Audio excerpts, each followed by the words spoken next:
الحمدللہ والسلام علی رسول اللہ، اما بعد۔ باب خروج النساء الی البراز، باب ہے عورتوں کا جانا الی البراز، قضاء حاجت کے لیے باہر کھلے علاقے میں۔ براز کا معنی کھلی جگہ، جنگل یا قضاء حاجت،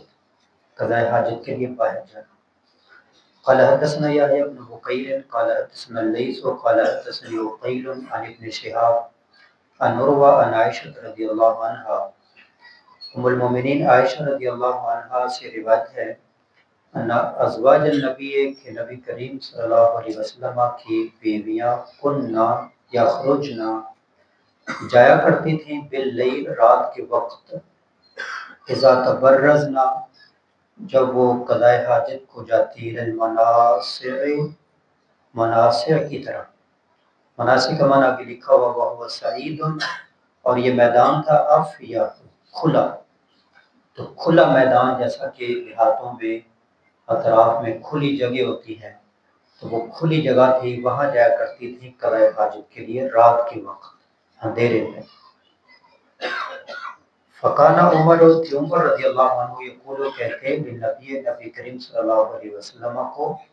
احجب نساء کا، روک لیں اپنی بیویوں کو، یعنی ان کو باہر نہ جانے دیا کریں، گھر میں ہی قضاء حاجت کا انتظام جیسے لیٹرینیں ہوتی ہیں۔ فلم یکن رسول اللہ صلی اللہ علیہ وسلم یفعل، لیکن نبی کریم صلی اللہ علیہ وسلم ایسا نہ کرتے، یعنی آپ نے ان کو نہ روکا۔ فخرجت سودہ بنت زمع، ایک دن سودا بنت زمع زوج النبی، نبی کریم صلی اللہ علیہ وسلم کی بیوی نکلی لیلۃ رات کے وقت، من اللیالی راتوں میں سے کسی ایک رات میں، عشاء کے وقت اندھیرا ہو چکا۔ وکانت امرأۃ طویلۃ، لیکن وہ لمبے قد کی خاتون تھی۔ فناداها عمر، چونکہ خواتین میں سے جس کا قد لمبا ہو تو گاؤں والے جانتے ہیں کہ یہ فلاں خاتون ہے، پہچان لیا، آواز دی، کہا الا قد عرفناک، خبردار ہم نے آپ کو پہچان لیا ہے یا سودا، کیا آپ سمجھ رہی ہیں کہ اندھیرے میں جا رہی ہیں، کوئی پہچانے گا نہیں، تو آپ کی پہچان ہو رہی ہے۔ تو یہ عورت کی پہچان ہو جائے تو گویا کہ پردے میں کمی کی طرف اشارہ ہے کہ پہچان ہو گئی ہے۔ حرص کرتے ہوئے علی ان ینزل الحجاب، کہ حجاب نازل کر دیا جائے، پردے کی آیات نازل کر دی جائیں، وحی نازل کر دی جائے پردے کے متعلق۔ فانزل اللہ آیت الحجاب، تو پھر اللہ نے حجاب کی آیات نازل کر دی۔ اس کو موافقات عمر بھی کہتے ہیں کہ حضرت عمر رضی اللہ عنہ نے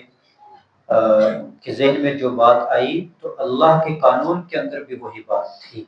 اس بات کو دو طرح بیان کیا جاتا ہے، ایک کہا جاتا ہے جو حضرت عمر نے کہا اللہ نے بھی ویسے کہا،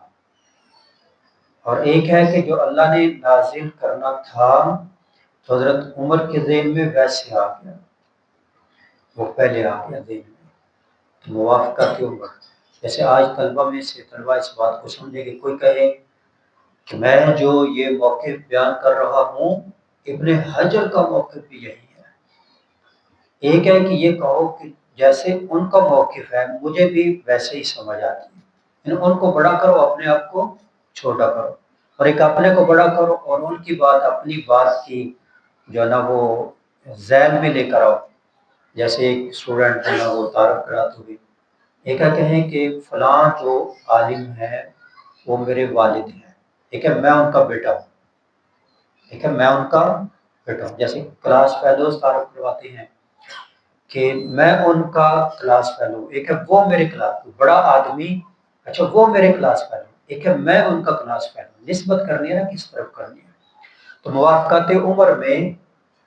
ایک ہے حضرت عمر رضی اللہ عنہ نے جیسے سوچا، جیسے کہا، ویسے قرآن کی آیات نازل ہوگی، اللہ نے ویسے ہی آرڈر نازل کر دیا، حضرت عمر نے سوچا تو اللہ نازل کر دیا۔ ایک ہے جیسے اللہ نے نازل کرنا تھا، اللہ کے ہاں قانون جو تھا جو اللہ نے نازل کرنا تھا، حضرت عمر کے ذہن میں وہی بات آ گئی۔ تو اس میں اصل اتھارٹی اللہ کی طرف جائے گی، اور حضرت عمر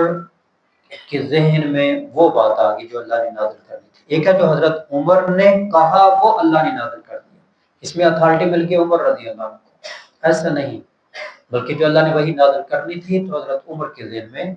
وہ بات پہلے ہی آ گئی، موافقات عمر رضی اللہ عنہ کی موافقت۔ تو ان کے موافقات کئی چیزوں میں ہے، بعض نے 30 چیزیں نقل کی ہیں۔ تو اللہ کریم سے دعا ہے کہ اللہ کریم ہمیں احادیث کو پڑھنے سمجھنے اور ان پر عمل کرنے کی توفیق عطا فرمائے۔ السلام علیکم ورحمۃ اللہ۔